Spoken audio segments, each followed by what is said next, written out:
Hello students, तो कैसे हैं आप सब लोग। तो आज की इस क्लास में हम डिस्कस करने वाले हैं आपका मानक इलेक्ट्रोड विभव यानी स्टैंडर्ड इलेक्ट्रोड पोटेंशियल के बारे में। इससे पहले वाली हमारी जो 4 वीडियो बन चुकी है उसमें मैंने आपका नॉर्मल इलेक्ट्रोड पोटेंशियल के बारे में बताया था, यानी आपको इलेक्ट्रोड विभव के बारे में बताया था। अब हम बात करेंगे आपका मानक इलेक्ट्रोड विभव क्या होता है। तो इसमें जो भी हम चीज़ पढ़ाएंगे इसका बेसिक जो नॉलेज है आपका वो पहले आपको हमने दे चुके हैं आपका, यानी आपका जो इलेक्ट्रोड विभव जिसने पहले पढ़ा होगा उसके बाद ही उसको मानक इलेक्ट्रोड विभव पढ़ने में क्या होगी, काफ़ी आसानी होगी। तो अभी तक की इससे पहले वाली वीडियो अगर आपने नहीं देखी है तो डिस्क्रिप्शन में जाके उसका लिंक है, पहले उसको देख के आएँ, उसके बाद ही आपको ये क्लास आपका समझ में आएगी। ठीक है, और जिन बच्चों ने क्लास पढ़ी है वो हम आगे इससे कंटिन्यू करते हैं। ठीक है, तो आइए डिस्कस करते हैं इस टॉपिक के बारे में। तो टॉपिक है आपका मानक इलेक्ट्रोड विभव। तो इससे पहले क्लास में पढ़ाया था मैंने आपका कि इलेक्ट्रोड विभव क्या होता है। बच्चों, इलेक्ट्रोड विभव क्या होता है कि अगर हम किसी मेटेलिक रॉड को, पहला लेक्चर था इससे, मतलब क्या है, किसी रॉड को अगर हम आपका उसी के आयनिक सॉल्यूशन यानी आपका आयनिक विलयन में डुबोएं आपका, तो उसमें क्या होता है, या तो रॉड में आपका ऑक्सीकरण होता है या क्या होता है, अपचयन। कहने का मतलब ये तो ऑक्सीडेशन होगा या क्या होगा, रिडक्शन होगा। अब एक बात ध्यान सुनना मेरी आपका, तो मैंने बोला था आप लोगों को कि अगर उसमें हम मानक कंडीशन यानी स्टैंडर्ड कंडीशन, मतलब कहने का है कि उसमें जो आपका सॉल्यूशन है उसका टेम्परेचर फिक्स कर दें, ठीक, और जो सॉल्यूशन है उसकी कंसंट्रेशन या सांद्रता फिक्स कर दें, तो उस टाइम पे जो हमारा इलेक्ट्रोड विभव निकलता है उसे बोलते हैं आपका मानक इलेक्ट्रोड विभव बोलते हैं। अब ये भी 2 टाइप का होता है भाई, क्योंकि इलेक्ट्रोड विभव में क्या होता है, या तो ऑक्सीकरण होता है या क्या होता है आपका अपचयन होता है। तो अगर आपका अपचयन होगा तो उसे बोलेंगे मानक अपचयन, और ऑक्सीडेशन होगा तो क्या बोलेंगे उसका, आपका मानक ऑक्सीकरण। ठीक, अब हम समझते हैं कि करके कि मानक कंडीशन होती क्या है। देखो, मानक कंडीशन क्या होती है ना आपका कि 298 केल्विन हमारा टेम्परेचर होना चाहिए आपका, और जो विलियन है यानी जो सॉल्यूशन है उसकी कंसंट्रेशन कितनी होनी चाहिए आपका, 1 मोल पर लीटर, या इसको 1 MB बोलते हैं आपको नॉर्मली। ठीक है, तो उसके बारे में थोड़ा डिस्कस करते हैं, फिर आगे हम बढ़ते रहेंगे धीरे धीरे करके। ठीक है, देखिए पहले मानक इलेक्ट्रोड विभव क्या होता है। आप बोलोगे सर कि एक अर्धसेल में, अर्धसेल मतलब सेल में पता है आपको, अर्धसेल होता है आपका 298 केल्विन ताप, मैंने जैसे बोला था आपका, और 1 M सांद्रता, या तो आप इसको 1 मोल पर लीटर बोलो या 1 M बोलो, बात आपका एक ही पड़ती है। ठीक है, सांद्रता में विलियन के जो इलेक्ट्रोड विभव होता है उसे क्या बोलते हैं, आपका मानक इलेक्ट्रोड विभव कहते हैं। इससे किससे रिप्रेजेंट करते हैं, इसे करते हैं किससे, आपका E0 सेल से। किससे करते हैं, आपका E0 सेल से क्या करते हैं, इसे रिप्रेजेंट करते हैं। समझ में आया। ये भी 2 टाइप का होता है। कैसे, एक होता है आपका मानक अपचयन विभव यानी आपका स्टैंडर्ड रिडक्शन पोटेंशियल, और एक होता है आपका मानक ऑक्सीकरण विभव। बहुत सिंपल है, पहले वाले लेक्चर की तरह ही है आपका, बस कंडीशन जुड़ गई है मानक वाली। ठीक है, अब देखो इसमें रिडक्शन हो रहा है, क्या हो रहा है, रिडक्शन हो रहा है। और आपको पता है मैंने पहले क्लास में पढ़ाया था आपका रिडक्शन किस में होता है भाई, आपका रिडक्शन किस में होता है, आपका मेटल के आयन में। मेटल के आयन से इलेक्ट्रॉन जुड़ते हैं तो क्या बनता है, आपका मेटल बनता है, यानी धातु बनता है आपका। ठीक है, अब सुनो ध्यान से, क्या हो इसमें आपका कंडीशन फिक्स रहेगी क्या, जब किसी इलेक्ट्रोड को 298 केल्विन ताप तथा 1 M सांद्रता पर इलेक्ट्रॉन ग्रहण करने की प्रवृत्ति। अब इलेक्ट्रॉन ग्रहण कैसे बोला आपका, मैंने बोला था ना क्या बोलता है इसमें आपका, मैंने बोला था कि आपका इसके अंदर क्या होंगे, बहुत सारे आपका ऐसे बहुत सारे क्या होंगे, इलेक्ट्रॉन्स होंगे, आपका सॉरी आयन्स होंगे, आपका Mn पॉजिटिव होंगे बहुत सारे आपका। अब इसमें अगर हम कोई रॉड डिज़ोल्व करेंगे जैसे इसके अंदर जाएगी तो क्या होगा, जो ये Mn पॉजिटिव वो क्या करेंगे, आपका इसके इलेक्ट्रॉन क्या करेंगे, अपने साथ गेन करेंगे यानी ग्रहण करेंगे। क्या करेंगे, आपका ग्रहण करेंगे। वही चीज़ लिखी है मैंने, N इलेक्ट्रॉन ग्रहण करने की प्रवृत्ति अथवा अपचयित होने की प्रवृत्ति। अपचयित मतलब होता है एक तरह से रिडक्शन कैसे हो रहा है उसको बोलते हैं। ठीक है, अपचयित मतलब होता है आपका अपचयन होने वाला। ठीक है, तो अपचयित होने की प्रवृत्ति को क्या बोलते हैं, उसका मानक अपचयन विभव।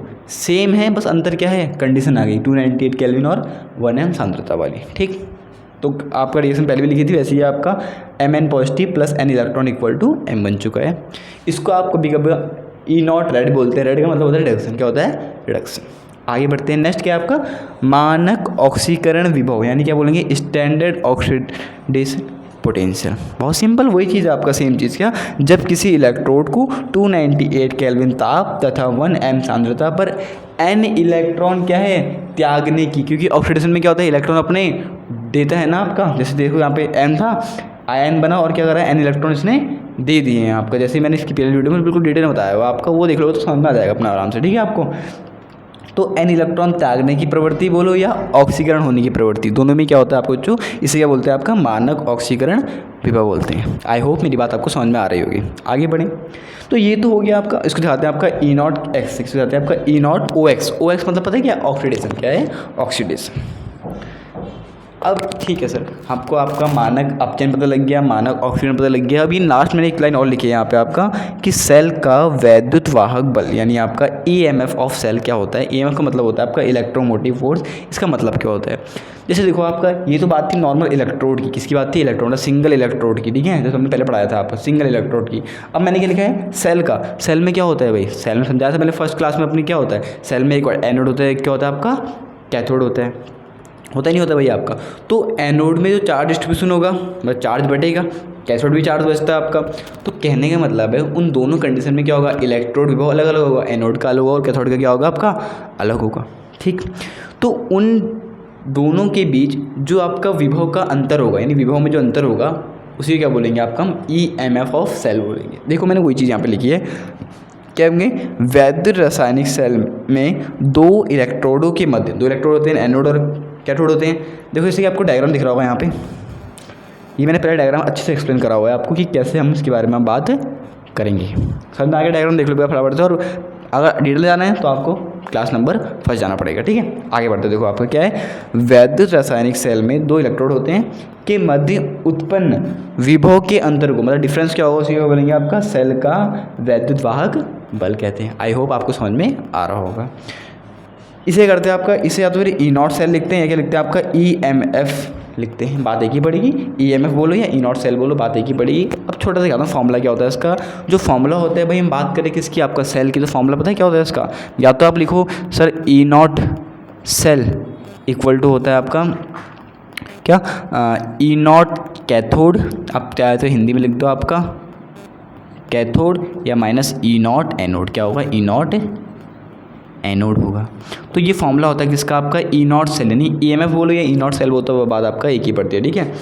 अब होने को ये एंड हो चुका है, लेकिन मेन बात है इसके पढ़ने की ज़रूरत क्या पड़ी, अभी धीरे धीरे आपको नेक्स्ट क्लास में समझ में आ जाएगा कि आखिर हमने सब चीज़ पढ़ी क्यों है, स्टैंडर्ड कंडीशन क्यों आती है, सब पता लग जाएगा आपको। जैसे आपको ना थोड़ा हिंट देता हूँ मैं, जैसे कोई चीज़ कितनी प्योर है, कितनी प्योर माना है, उसके लिए करते हैं हम स्टैंडर्ड कंडीशन लगाते हैं कि सब चीज़ फिक्स कर देते हैं आपका, तो उससे क्या होता है स्टैंडर्ड कंडीशन आपकी प्रोड्यूस हो जाती है। मतलब कहने का है स्टैंडर्ड कंडीशन में कोई भी चीज़ क्या बनती है आपका एकदम प्योर बनती है, ठीक। अब इसके बाद हम नेक्स्ट पढ़ेंगे, वो पढ़ेंगे आपका मानक हाइड्रोजन इलेक्ट्रोड। मतलब कहने का ये है, हम उसमें पढ़ेंगे आपका कि जो हाइड्रोजन है उसका अगर मैं इलेक्ट्रोड बनाऊं तो उसका यानी EMF यानी इलेक्ट्रोमोटिव फोर्स यानी E0 सेल कितना होगा आपका, वो निकालेंगे आपका। और साथ ही साथ मैं आपको ये भी बताऊंगा कि जो E0 सेल है वो आखिर हमें उसकी निकालने की ज़रूरत क्यों पड़ती है, उसका यूज़ क्यों करते हैं आपका, सब चीज़ें समझाऊंगा आपका। और आगे के न्यूमेरिकल जो होंगे उसी मेथड के फॉर्म से होंगे आपका, ठीक है। तो लेकिन उससे पहले के लिए आपको ये सारे लेक्चर आपको अच्छे से सीखने पड़ेंगे, क्योंकि जब बच्चों आपको ये सारे लेक्चर समझ में आएंगे उसके बाद ही आपको नेक्स्ट क्लास समझ में आएगी। तब तक के लिए मिलते हैं अपने नेक्स्ट टॉपिक में।